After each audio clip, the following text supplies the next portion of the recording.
Hello बच्चों, जय श्री कृष्णा, राधे राधे। कैसे हैं आप लोग? सब बढ़िया, शानदार, मस्त, ज़बरदस्त। हर्ष, आपका कमेंट दिख रहा है। क्लास चल नहीं रही है, लोड हो रही है। हर्ष, दीपक, देव, एक बार चेक कर लीजिए क्लासेस हो रहा है कि नहीं हो रहा है। Aryan, am I audible, visible? हाँ जी, दिखाई दे रहा हूँ, सुनाई दे रहा हूँ। हाँ जी, बहुत लेट हो गया सर जी। अरे भाई, हम क्या करें, हम बिल्कुल लेट नहीं होना चाहते। हम तो बिफोर टाइम थे, लेकिन क्या करें, कुछ टेक्निकल हो जाते हैं, है ना, यंत्र है, कुछ ना कुछ दिक्कतें हो जाती हैं। चलिए भाई, हाय पार्थ, पीयूष, आर्यन, नाव्या, सितांशु, दीपक, पाल, शन, कैसे हो आप लोग? तनुज, पीयूष, बढ़िया। चलिए, good good good good. I think कुछ होमवर्क दिया था मैंने आप लोगों को। वो एनएलएम का वो करा दिया प्रिंट आउट, एनएलएम शीट का प्रिंट आउट। देखो अगर हो गया तो ठीक, नहीं तो कराओ तो। हाँ हाँ बिल्कुल ठीक है, फाइन, गुड गुड गुड। चलिए तो ठीक है, एक मिनट में मैसेज कर देता हूँ बच्चों को।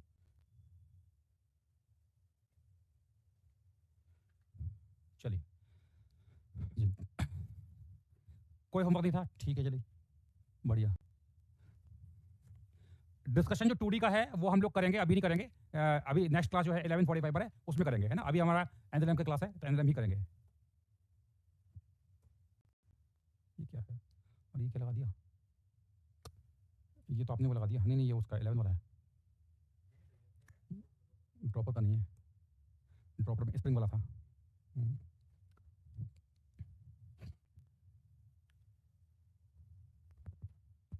हम्म, करिए।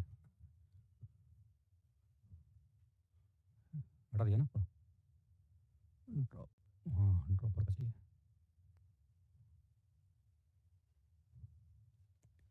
उसके आगे का तो पीपीटी का।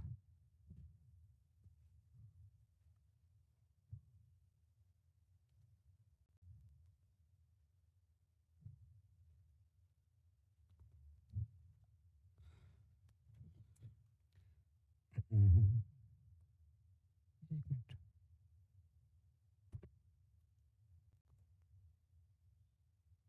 ओके, यहाँ तो ही होगा। हाँ जी, हाँ जी, आवाज़ आ रही है proper? Am I audible, visible?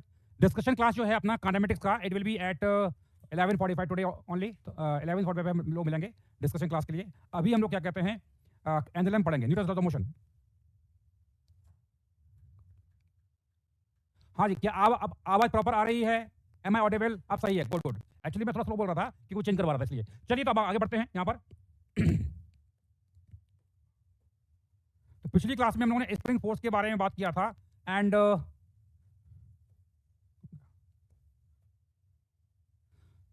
हाँ ये कर लेता है। अब हम बात करेंगे यहाँ पे कॉम्बिनेशन ऑफ स्प्रिंग्स, स्प्रिंग्स के कॉम्बिनेशन के बारे में, स्प्रिंग के कॉम्बिनेशन के बारे में बात करेंगे। तो यहाँ पे दो तरह से कॉम्बिनेशन होते हैं, एक होता है सीरीज कॉम्बिनेशन। तो पहला है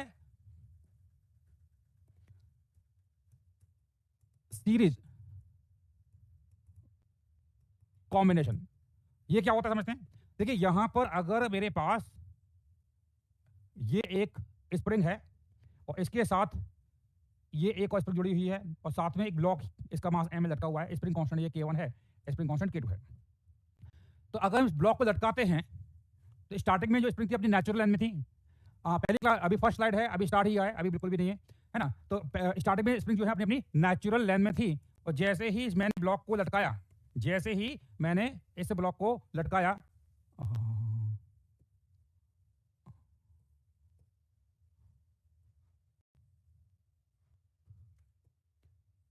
तो हम जानते हैं ये ब्लॉक कहाँ जाएगा, नीचे जाएगा। ब्लॉक जो है नीचे जाएगा।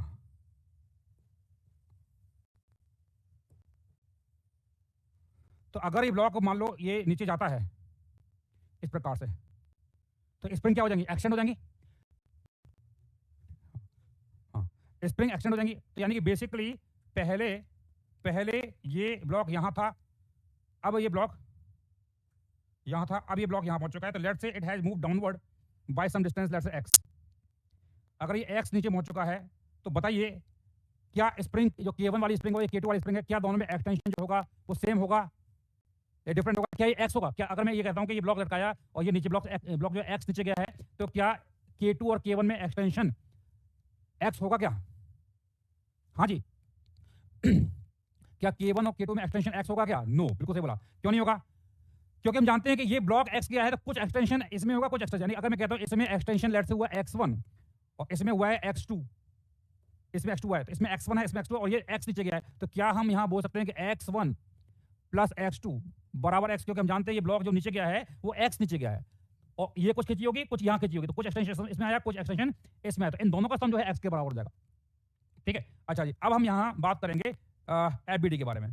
तो एफबीडी की बात करेंगे तो देखो हम जानते हैं कि यहाँ पर ऊपर वाली स्प्रिंग x1 से खींची हुई है, तो जो ये जंक्शन दिखाई दे रहा है इस जंक्शन पर ऊपर वाली स्प्रिंग फोर्स कहाँ लगाएगी, ऊपर लगाएगी, और नीचे वाली स्प्रिंग फोर्स कहाँ लगाएगी, नीचे लगाएगी। तो यानी कि ऊपर फोर्स लगेगा कितना, K1 x1 और ये लगेगा K2 x2, क्योंकि ऊपर वाली स्प्रिंग में एक्सटेंशन x1 है और नीचे वाले में x2 है, वैसा का वैसा ही फोर्स इस ब्लॉक पर ऊपर लगेगा। कितना लगेगा, ये है K2 x2 और इसका वेट नीचे की तरफ mg है ना। तो देखिए अब इस जंक्शन की बात करेंगे तो इस पर ऊपर फोर्स है K1 x1, नीचे है K2 x2, तो दूसरी इक्वेशन आएगी K1 x1 बराबर K2 x2, दो इक्वेशन है, तो इसको अब सॉल्व करेंगे, x1 x2 की वैल्यू निकालेंगे।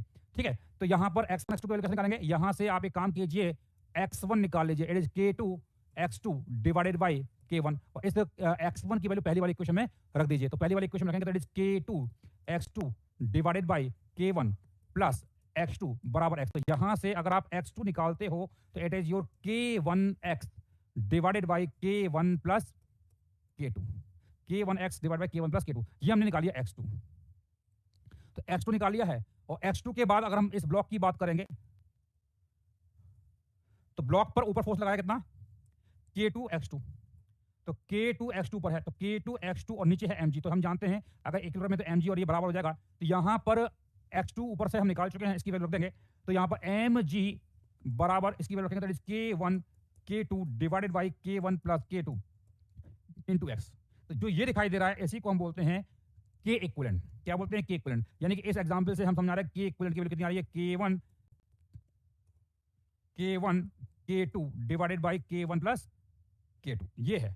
ठीक है, ये हमारा K1 K2 divide by K1 plus K2 आ रहा है ना, ये आपको ध्यान रखना है। ठीक है, अच्छा, इसका मतलब क्या होगा, ये जो कॉम्बिनेशन है it is behaving like a single spring, तो यानी जो ये कॉम्बिनेशन है एक सिंगल स्प्रिंग की तरह बिहेव करेगा, जिसका ये K इक्विवेलेंट हमने यहाँ पर निकाल लिया। तो this system and this system are equivalent to each other. समझ में आ गया भाई, this point is clear, done done done, लिख लीजिए कर लीजिए।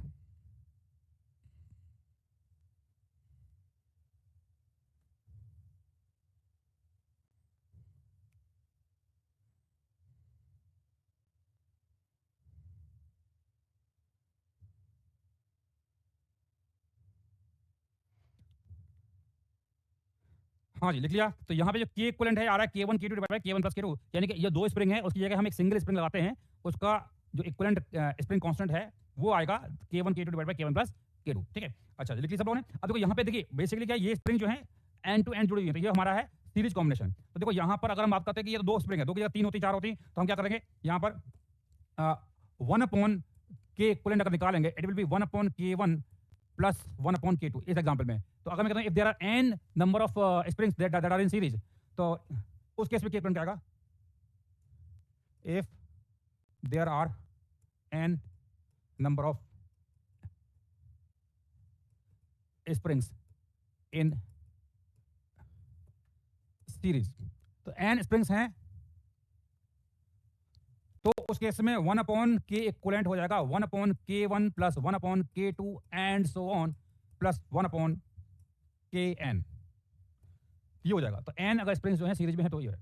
अच्छा, अब सीरीज में स्प्रिंग्स हैं तो उसकी पहचान क्या होती है, कैसे पता करेंगे सीरीज है या पैरेलल है। तो देखिए सीरीज में यहाँ पर देखिए इस स्प्रिंग का फोर्स है K1 x1, यहाँ है K2 x2, दोनों बराबर हैं, तो सीरीज में अगर स्प्रिंग्स होती हैं तो हर स्प्रिंग में फोर्स जो है सेम होता है।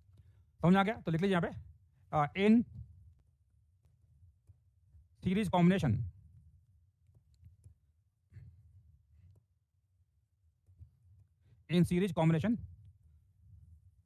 force in each spring will be same, force जो है हर स्प्रिंग में सेम होगा। समझ में आ गया, लिख लीजिए।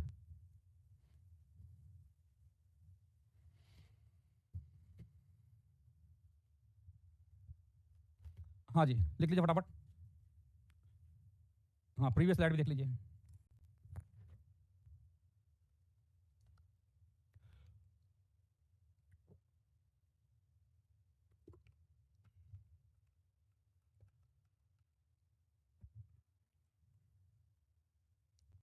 हाँ जी, समझ में आ गया। तो in series combination force in each spring will be same, यानी कि जो इसमें फोर्स लग रहा है, इसका फोर्स, सबका फोर्स क्या होगा, सेम होगा। तब हम बोलेंगे it is in series combination. जो भी बात कर रहे हैं बेटा, हम लोग मासलेस स्प्रिंग की बात कर रहे हैं। यहाँ पे मास वाली स्प्रिंग की हम बात बिल्कुल भी नहीं कर रहे हैं। सारी स्प्रिंग्स हमारी कैसी है, मासलेस है, इनका कोई मास नहीं है। ठीक है, समझ में आ गया। तो ये हमने बात करी सीरीज कॉम्बिनेशन के बारे में। अच्छा जी, अब नेक्स्ट हम बात करेंगे और वो है पैरेलल कॉम्बिनेशन। तो पैरेलल कॉम्बिनेशन क्या होता है, समझते हैं। यहां पर ये एक स्प्रिंग है और एक स्प्रिंग यहां पर है। इसका स्प्रिंग कांस्टेंट K1 है, ये K2 है, और यहां पर हमने ये एक ब्लॉक रख दिया, इसका मास m है। तो इसको बोलते हैं हम पैरेलल कॉम्बिनेशन। क्या बोलते हैं, पैरेलल कॉम्बिनेशन है। ठीक है, तो ये हमारा पैरेलल कॉम्बिनेशन है। तो देखिए, अगर हम यहाँ ये ब्लॉक लटकाएंगे तो हम जानते हैं कि इसका mg फोर्स नीचे लगेगा। mg फोर्स नीचे लगेगा तो ये ब्लॉक कहाँ जाएगा, नीचे जाएगा। तो यानी अपनी इस पोजीशन से ब्लॉक नीचे गया, मान लो ये नीचे गया x, तो ब्लॉक अब यहाँ कहीं पहुंच गया, नई पोजीशन ये है, यहाँ कहीं ब्लॉक पहुंच चुका है, नई पोजीशन। तो हम जानते हैं जब नई पोजीशन पहुंचेगा, तो अगर इस ब्लॉक का हम अगर FBD बनाएंगे अलग से, तो इस स्प्रिंग में एक्सटेंशन x है, इसमें भी एक्सटेंशन x है। तो यहाँ पर ऊपर फोर्स लगेगा K1x, यहाँ लगेगा K2x, और इसका वेट तो हम जानते ही हैं, नीचे की तरफ mg लगेगा। तो यानी कि यहाँ पे K1x प्लस K2x बराबर क्या आएगा, mg, या हम बोल सकते हैं mg बराबर है K1 प्लस K2x। तो ये जो है, इसको हम बोलते हैं K इक्विवेलेंट।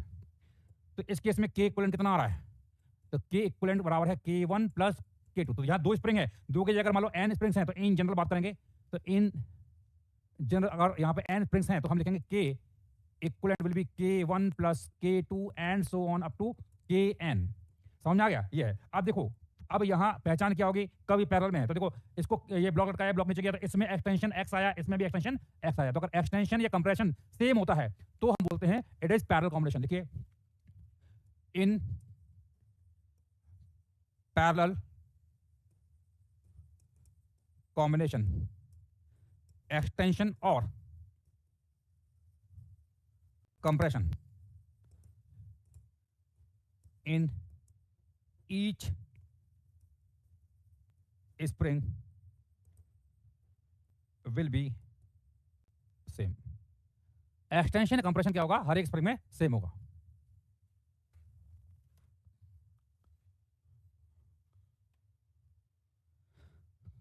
समझ में आ गया भाई, डन, लिख लीजिए।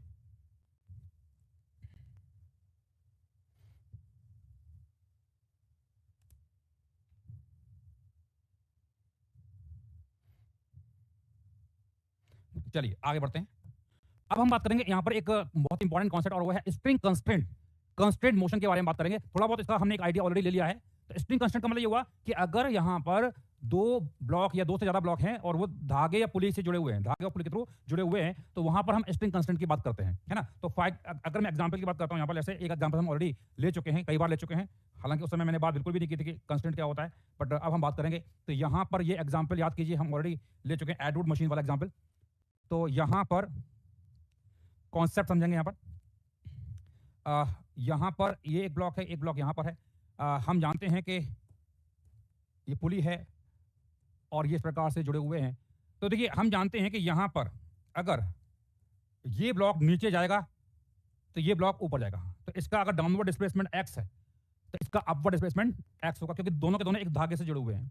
या इसके पास डाउनवर्ड वेलोसिटी v है तो इसके पास अपवर्ड जो वेलोसिटी आएगी वो v आएगी। या इसके पास डाउनवर्ड एक्सप्लोरेशन a है तो हम बोल सकते हैं कि इसके पास भी अपवर्ड डायरेक्शन में एक्सप्लोरेशन होगा a। ऐसा हमने ऑलरेडी जानते हैं, है ना, क्योंकि यहाँ पर जो आपका दोनों ब्लॉक हैं एक धागे से जुड़े हुए हैं। इसी को बोलते हैं स्ट्रिंग कंस्ट्रेंट, है ना। तो बेसिकली ये स्प्रिंग कंस्ट्रेंट कब लगेगा समझना। एक्चुअली हो क्या रहा है, इसको हम प्रूव भी कर सकते हैं। कैसे करेंगे, देखिए, यहाँ पर अगर हम जानते हैं कि स्प्रिंग की जो लेंथ है वो कांस्टेंट रहेगी, स्प्रिंग की लेंथ जो है वो कांस्टेंट रहेगी, है ना। तो यहाँ पर अगर स्प्रिंग की लेंथ की अगर हम बात करते हैं तो देखिए, अगर ये लेंथ मैंने मान लिया L1 है, समझना, ये लेंथ मैंने मान लिया L2 है, और ये कुछ यहाँ पर लेंथ इस पे लिपटी हुई है, ये मान लो सी है। तो देखो स्ट्रिंग कांस्टेंट की जब मैं बात करता हूँ तो इसमें एक चीज ध्यान रखना कि through out the motion string should remain tight. Tight रहनी चाहिए, ढीली नहीं पड़नी चाहिए। अगर ढीली हो जाएगी तो इसका और इसका एक्सप्रेशन सेम नहीं होगा। समझ में आ गया?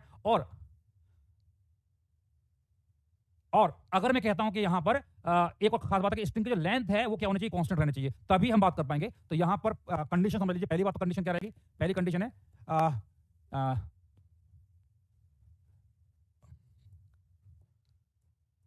स्ट्रिंग शुड रिमेन टाइट, है ना। और दूसरी कंडीशन है क्या? Length of the string should remain constant. तो लेंथ ऑफ द स्ट्रिंग जो है it should remain constant through out the motion.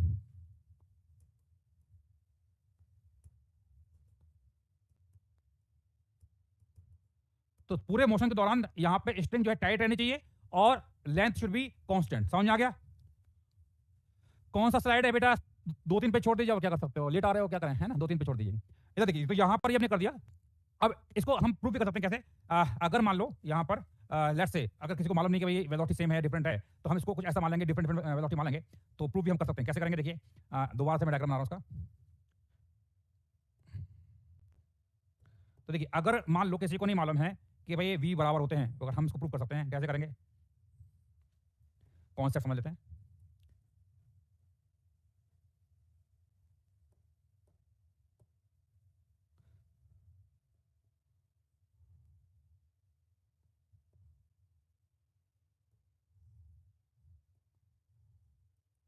तो देखिए यहां पर मान लेते हैं कि इसके पास डाउनवर्ड वेलोसिटी v1 है और इसके पास अपवर्ड वेलोसिटी v2 है, ऐसा कुछ मान लिया हमने, है ना। और ये हटा देते हैं, यहां पे नॉट रिक्वायर्ड। हाँ, और यहां पर ये लेंथ मैंने मान लिया L1 और ये लेंथ मैंने मान लिया L2 और ये कुछ लिपटी हुई लेंथ मान लिया, ये है कुछ C। तो हम जानते हैं कि यहां पर ये स्ट्रिंग यहां से शुरू हुई है और यहां खत्म हुई है, तो इसकी लेंथ क्या रहेगी? कांस्टेंट रहेगी।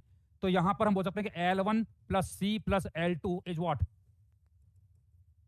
कांस्टेंट। तो L1 L2 का सम क्या है? कांस्टेंट है। एक काम करते हैं, इसको डिफरेंशिएट करते हैं। तो differentiate with respect to t, तो ये आएगा dL1 by dt plus C 0 है dL2 बाई dt और ये हो जाएगा 0।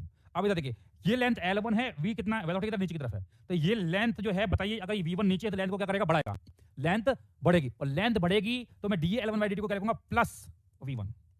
और यहां पर ये v2 ऊपर है तो ये लेंथ L2 क्या होगी? घटेगी, तो L2 को घटाएगा तो ये लिखेंगे माइनस v2 बराबर 0। तो यहां से v1 बराबर क्या आ रहा है? v2 आ रहा है।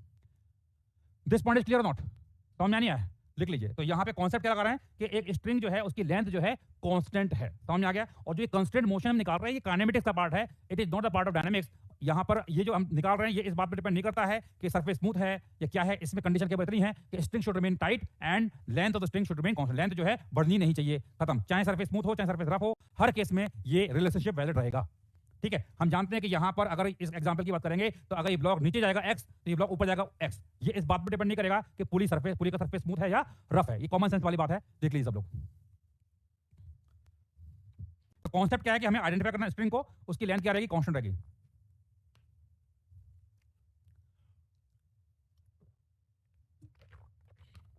डायरेक्शन ऑफ वेलोसिटी में ऑलरेडी शो कर चुका हूं, it is downward, it is upward. तो इसका v1 बराबर v2 लिख रहे हैं, it is the magnitude. Magnitude of velocity are equal, direction opposite है, मैग्नीट्यूड इक्वल है। तो ये v1 v2 वेक्टर फॉर्म में नहीं है, मैग्नीट्यूड है। c यहां पर एक कांस्टेंट है, ये जो लेंथ है c है, c कितना होगा? इसकी ये क्या कहते हैं, ये पेरिफेरी पाई आर होगा, दैट इज कांस्टेंट। कांस्टेंट का डिफरेंशिएशन हम जानते हैं 0 होता है। ऐसे क्वेश्चन मत पूछिए यार आप लोग, यार हैं इस प्रकार के पूछते तो लगता है कि आप लोग क्या क्या 11th करके आए हो भी कि नहीं आए हो, 11 12 करी भी है कि नहीं करी है ना।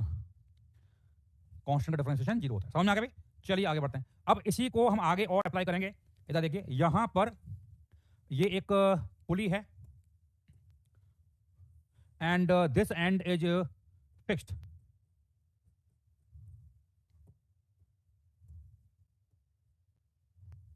ये एंड फिक्स्ड है एंड ये एंड जो है यहां पर एक ब्लॉक लटका हुआ है। समझना, अगर मैं इस पुली को ऊपर ले जाता हूं, ऊपर ले जा रहा हूं तो ये ब्लॉक भी ऊपर जाएगा, पुली ऊपर ले जाते हैं तो ब्लॉक भी ऊपर जाएगा। तो ब्लॉक की वेलोसिटी अगर मैं कहता हूं v है,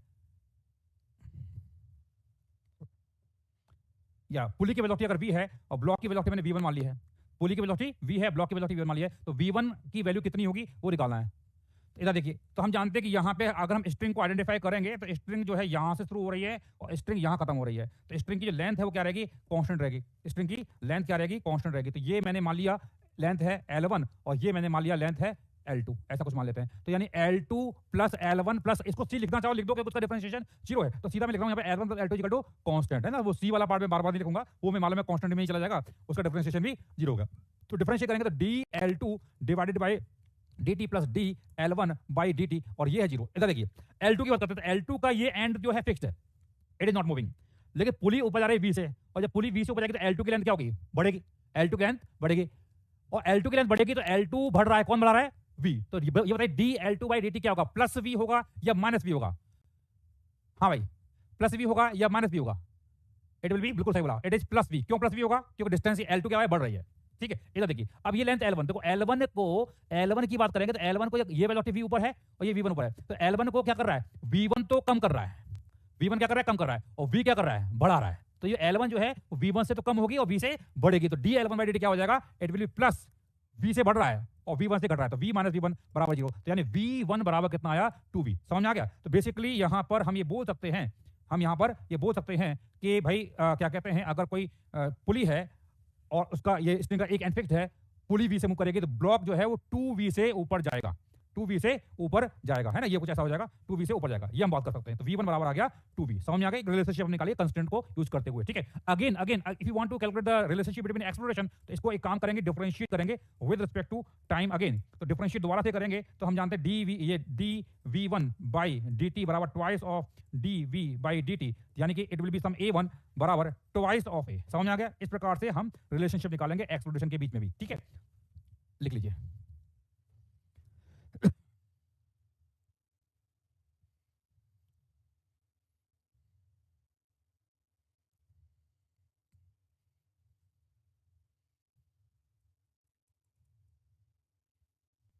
डन।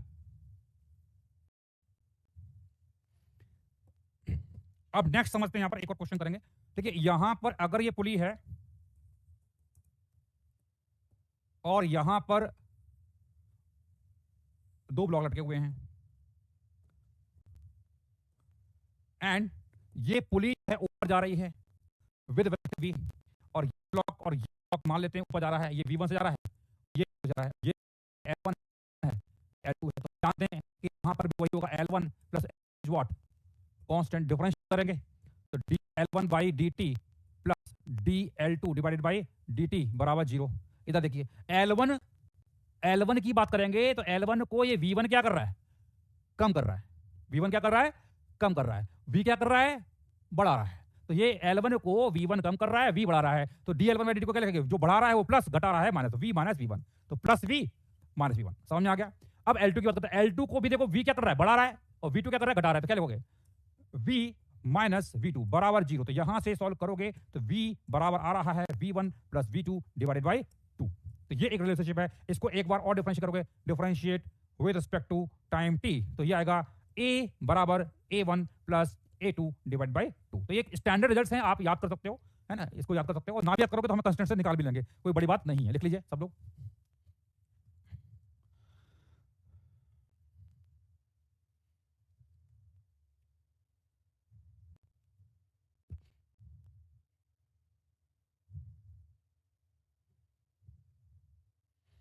समझ में आ गया। अब इसको जो ये मैंने लिखा है क्वेश्चन, इसको सॉल्व करने का एक और तरीका है, मेथड नंबर 2। मेथड नंबर 2 ये बोलता है कि किसी भी सिस्टम पर इंटरनल टेंशन का टोटल वर्क डन जो होता है वो 0 होता है। तो ये बोलता है sigma of T I dot D S I, it is 0। ये concept sigma of T I dot D S I 0। तो यहां पर हम बोलेंगे कि ये 0 होता है, कहां पढ़ेंगे, जब हम वर्क ऑफ एनर्जी पढ़ेंगे तब इसको पढ़ेंगे। तो sigma of T I dot D S I कितना है, 0 है।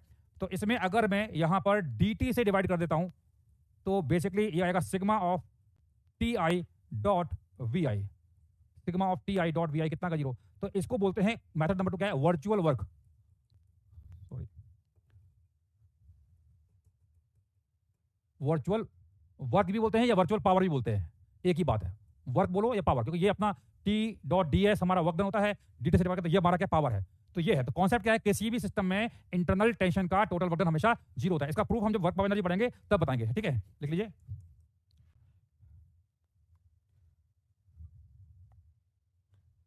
कॉन्सेप्ट है total work done by internal tension force in a system is zero. Total work done क्या होता है, हमेशा जीरो होता है। समझ में आ गया भाई ये। तो अब इस मेथड नंबर 2 को I will apply in this question, है ना, लिख लो पहले फटाफट, इसको पूरा लिख लीजिए।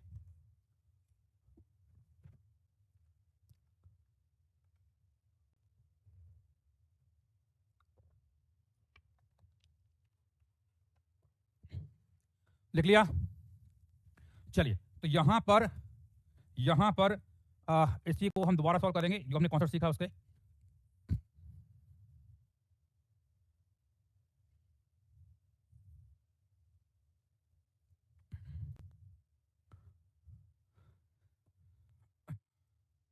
तो यहां पर अगर हम बात करेंगे, ये था हमारे पास, तो इसके पास वेलोसिटी ये v1 था, ये उल्टा हो गया, ये v1 था, ये था v2, ये v। तो देखिए, इसको अगर मैं पूरे को सिस्टम मानता हूं, पूरे को सिस्टम मानता हूं, तो हम जानते हैं यहां पर टेंशन T होगा, यहां पर भी टेंशन T होगा, यहां पर भी टेंशन T होगा, यहां पर भी टेंशन T होगा। तो ये टेंशन T, ये टेंशन T, ये टेंशन T और ये टेंशन T। तो इस सिस्टम पर ये T इंटरनल, ये T इंटरनल, तो टेंशन हो गया इंटरनल। तो क्या बोल रहा है, इंटरनल टेंशन का टोटल वर्क क्या है, जीरो। तो sigma of Ti dot Vi, ये हमने क्या करेंगे, जीरो कर देंगे।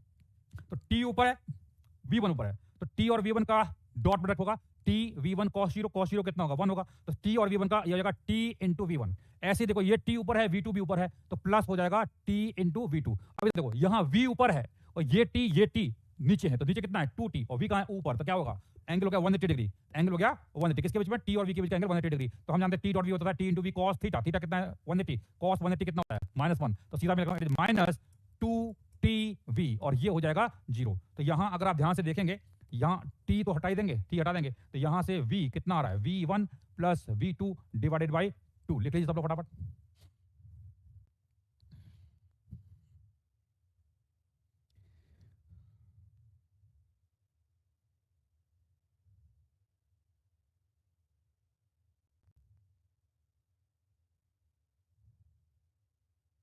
समझ में आ गया, कॉन्सेप्ट क्लियर हुआ। तो you can apply the concept of length of the string is constant यानी L1 L2 से भी कर सकते हो, और इस sigma of Ti dot Vi से भी कर सकते हो, है ना। मैं दोबारा बता देता हूं, यहाँ पे V ऊपर है और T और T नीचे है, तो इस पुली पर T और T 2T 4 नीचे है, V ऊपर है, और एंगल हमारा 180 डिग्री है। तो हम जानते हैं A डॉट V होता है AB cos थीटा, थीटा कितना है 180, तो cos पाई कितना होता है, -1 होता है। समझ में आ गया भाई, लिख लिया। चलिए, अब इसमें अगर ये कोई बच्चा बोला था, अगर यहाँ पे डायरेक्शन नीचे हो जाएगी तो करेंगे क्या, मान लो V2 ऊपर होकर नीचे हुआ तो कोई बात नहीं, यहाँ पे माइनस कर देंगे। तो V1 भाई, मान लो V2 की डायरेक्शन नीचे है, तो सॉल्व करोगे तो यहाँ V1 माइनस V2 हो जाएगा। ये कब लगेगा फॉर्मूला, जब तीनों की डायरेक्शन सेम है, V1 ऊपर, V2 ऊपर और V भी ऊपर, कोई भी डायरेक्शन अपोजिट होगा तो माइनस लगा देना है। समझ में नहीं है, हाँ जी, दोबारा बता देता हूँ, मंद बुद्धि बच्चों, दोबारा बता देता हूँ। इधर देखो, इस पूरे सिस्टम पर नेट वर्कडन क्या आएगा, जीरो आएगा, sigma of Ti dot Vi zero है। तो इस पर पूरा दोबारा बता देता हूं, इधर देखिए, T ऊपर V1 ऊपर, तो T V1 एंगल बिटवीन कितना आया, जीरो, T और V1 डॉट प्रोडक्ट हो रहा है, प्लस यहां देखो T ऊपर V2 ऊपर, तो T V2 cos जीरो, सही है। और ये T और T 2T और V ऊपर है, उनके बीच एंगल कितना 180 degree, plus 2T V cos 180 यानी पाई बराबर जीरो। अब समझ में आया, अब समझ में आ गया। अरे कुछ लोग बोल रहे हैं हमें समझ में नहीं आया, फैल जाते हैं, डॉट प्रोडक्ट नहीं आता, क्या करें भाई, बताना पड़ता है। तो ये कितना, cos जीरो कितना होता है, 1 होता है, और cos पाई कितना होता है, -1 होता है, इतना तो मालूम होगा कि वो भी नहीं आता है। तो TV1 plus TV2 minus 2TV बराबर जीरो, ठीक है। तो T यहां से उड़ा दो, तो V कितना आया, V1 plus V2 divided by 2, that is the basic concept, लिख लीजिए फटाफट।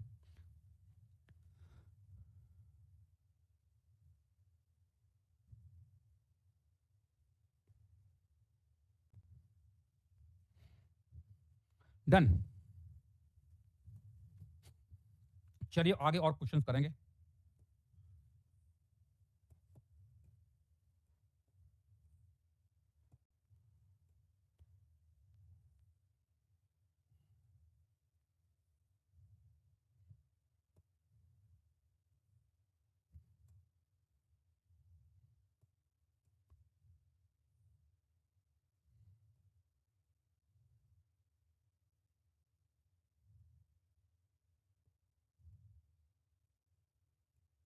हाँ जी, यहां पर ये अरेंजमेंट दिया हुआ है। हाँ जी, इधर देखिए। तो अब इसमें अगर मैं कहता हूं ये ब्लॉक नीचे जा रहा है फॉर एग्जांपल लेट्स से, और ये नीचे है तो मान लेते हैं ये ऊपर जा रहा है, तो लेट्स से इसकी डाउनवर्ड वेलोसिटी है v1 और इसकी वेलोसिटी है v2। तो you need to find relationship between v1 and v2। v1 और v2 में रिलेशनशिप निकाल लीजिए फटाफट सब लोग, करिए सॉल्व।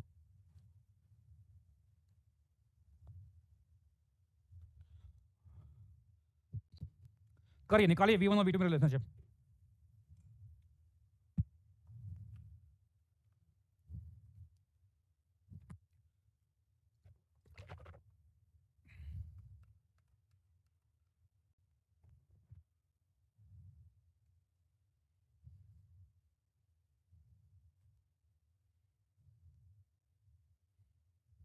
आ गया answer, good.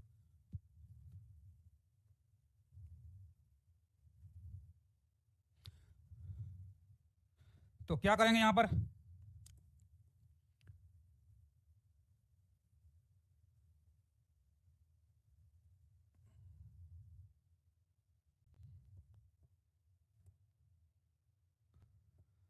Tension T T T T T T, है ना, करिए सॉल्व।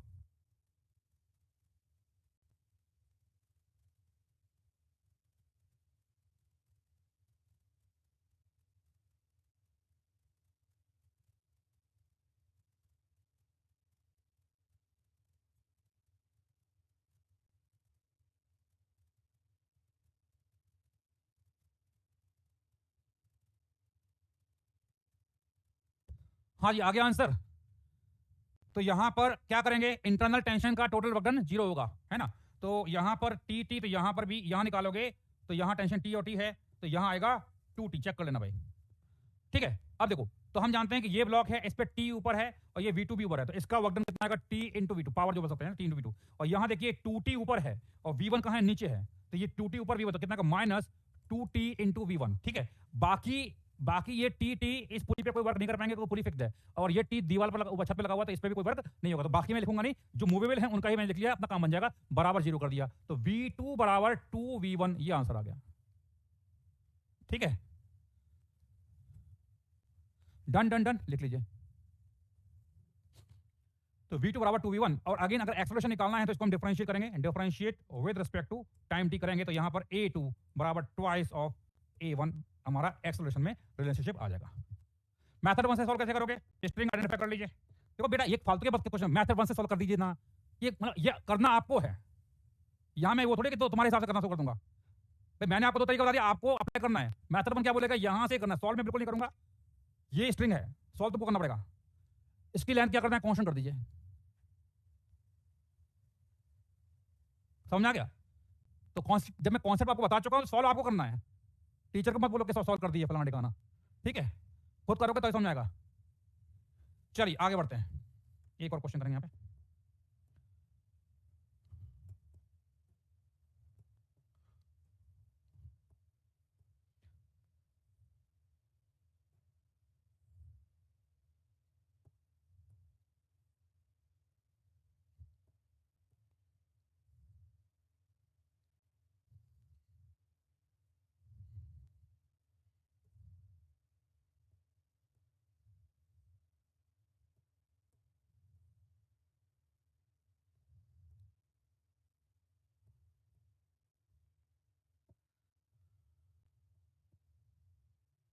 हाँ जी, यहां पर ये ब्लॉक है, मान लो ए, ये ब्लॉक है मान लो बी, ये नीचे जा रहा है विद सम वेलोसिटी v1, ये ऊपर जा रहा है विद सम वेलोसिटी v2, निकालिए relationship between v1 and v2।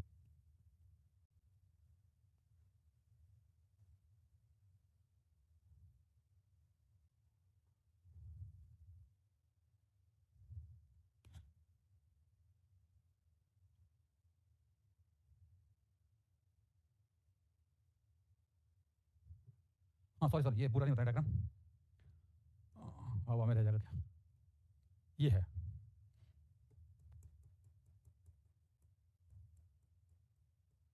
अब करिए, आ गया आंसर, खत्म, सिंपल।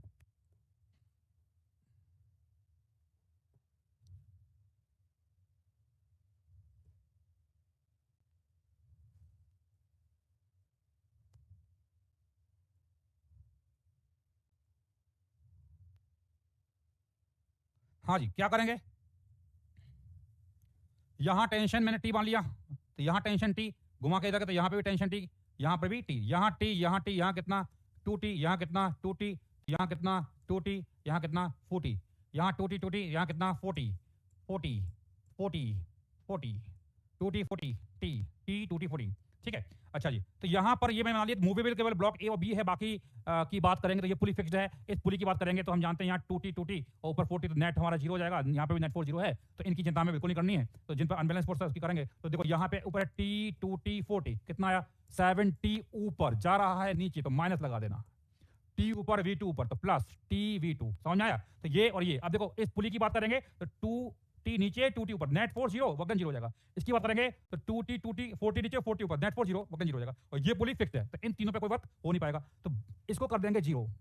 यहां पर V2 बराबर 7V1, ये आ गया, लिख लीजिए।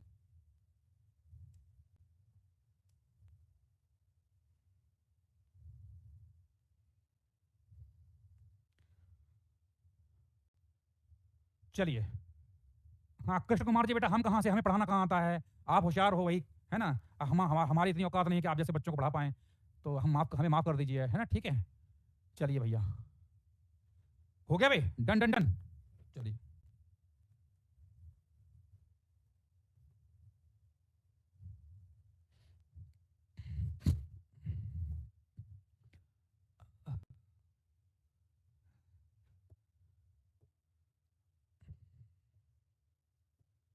हाँ जी, मयंक जी आपके लिए क्वेश्चन है ये, ठीक है। आप आंसर आप दोगे, बाकी कोई नहीं देना इसका आंसर।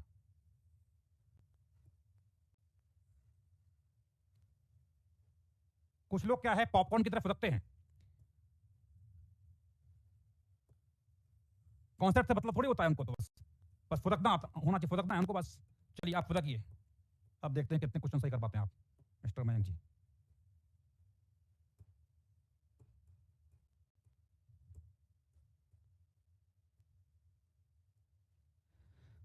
यहां पर ये दो ब्लॉक हैं, ये है ब्लॉक ए, ये ब्लॉक है B, string is making angle theta,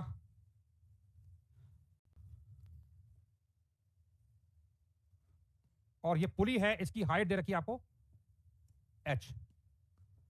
तो यहां पर ये नीचे जा रहा है और ये आगे जा रहा है, तो किसी मूवमेंट पर इसकी वेलोसिटी है v1, इसकी वेलोसिटी है v2, इसका एक्सप्लोरेशन है a1 और इसका एक्सप्लोरेशन है a2। तो क्वेश्चन है आपको a1 और a2 में रिलेशनशिप निकालना है।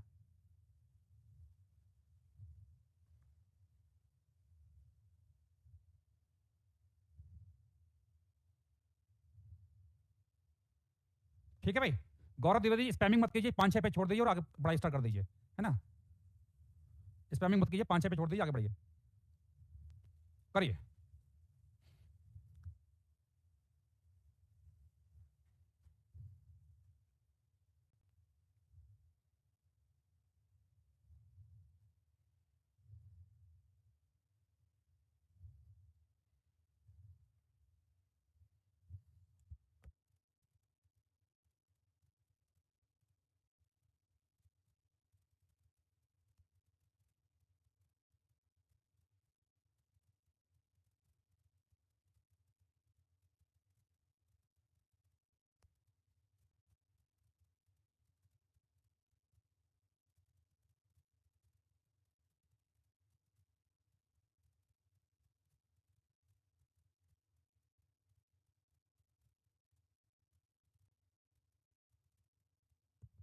हाँ जी, आ गया answer, Mayank Bishan, V2 cos बराबर ए, एक्सप्रेशन बताइए, एक्सप्रेशन में रिलेशनशिप बताइए। क्वेश्चन था find out relationship between a1 and a2। हाँ जी, क्वेश्चन है find out relationship between A1 and A2।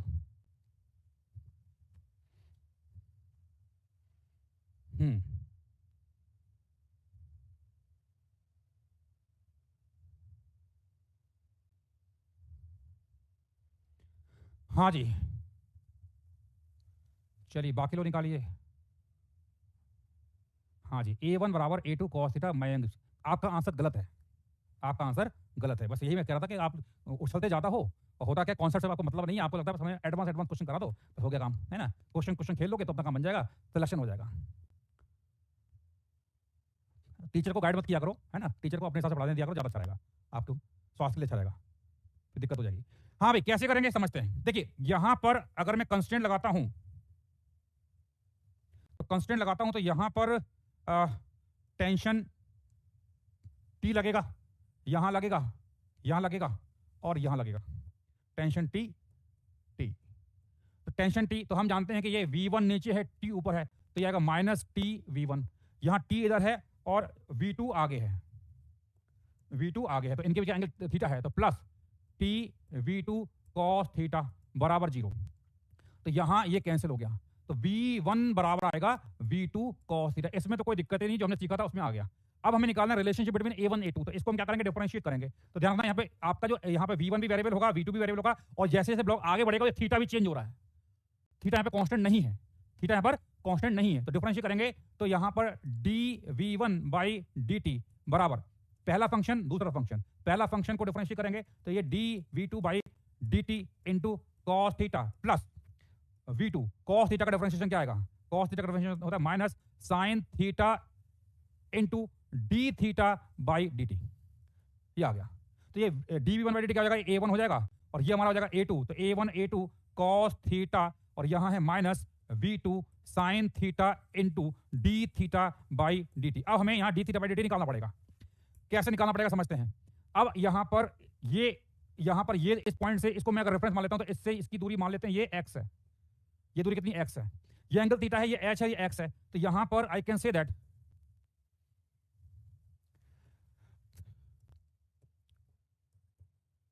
tan theta कितना आएगा, h divided by x, tan theta कितना आएगा h बाई x, है ना। तो यहां पर x कितना आएगा, h tan को नीचे ले जाएंगे, इट इज कॉट थीटा। समझ में आ गया भाई, ये आ गया। अब इसको डिफरेंशिएट करेंगे तो यहां पर डिफरेंशिएट करेंगे तो dx बाई dt बराबर h, तो हाइट है कांस्टेंट है, कॉट थीटा का डिफरेंशिएशन क्या होता है, it is minus cosec square theta into D theta by dt, ये आ गया। अब देखो dx बाई dt, अब देखो ये ब्लॉक इधर जा रहा है तो x क्या हो रहा है, घट रहा है, x क्या हो रहा है, घट रहा है, और x घट रहा है मतलब x घट रहा है मतलब क्या होगा, एक मिनट, x घट रहा है तो dx बाई dt क्या हो जाएगा, it is minus v two dx by dt बराबर h, और यहां माइनस ऑलरेडी है तो minus cosec square theta into D theta by dt। तो माइनस माइनस चलेगा तो डी थीटा बाई dt कितना आएगा, v2 divided by h cosec square theta. इसकी वैल्यू ये मान लेते हैं इक्वेशन 1 है, इसमें पुट द वैल्यू, तो इसकी वैल्यू यहां रख देंगे तो A1 बराबर आ रहा है A2 cos theta minus V2 sine theta, और यहां डी थीटा बाई dt कितना है, तो इसको रख देंगे V2 square divided by h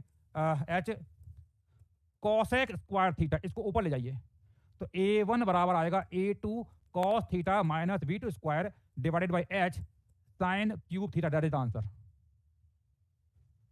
समझ में आ गया भाई, लिख लीजिए फटाफट। इसका मतलब हम सिग्मा टी डॉट ए बराबर 0 नहीं कर सकते हैं, मुझे गलत पता था, हाँ जी नहीं कर सकते हैं। अगर ऐसा हो तो मैंने क्या लिखवाया था, कॉन्सेप्ट मैंने क्या लिखा समझा करो, आप लोग कॉन्सेप्ट पे ध्यान दीजिए।